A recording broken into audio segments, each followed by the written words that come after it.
Hey everyone! In today's tutorial, I'll show you how to copy data from Excel and paste it into PowerPoint using Paste Special. And most importantly, how to create a live link between the two files. Let's get started. First, open your Excel file and select the table or chart you want to link. Then press Ctrl+C to copy it. Simple so far, right? Now let's head over to PowerPoint. Click into your slide where you want the data to appear.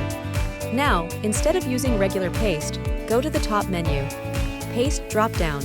Click on Paste Special in the Paste Special box, choose Paste Link from the bottom, and then select Microsoft Excel Worksheet Object. Click OK, and that's it. Now your Excel data is linked to your PowerPoint slide. That means, whenever you update the original Excel file, the PowerPoint slide can update too. This is super useful for financial reports, dashboards, or anything where data changes regularly. You only need to update Excel, and your PowerPoint stays in sync. And that's it!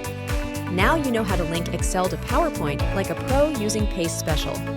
If you found this helpful, don't forget to like, subscribe, and click the bell icon for more time-saving tips.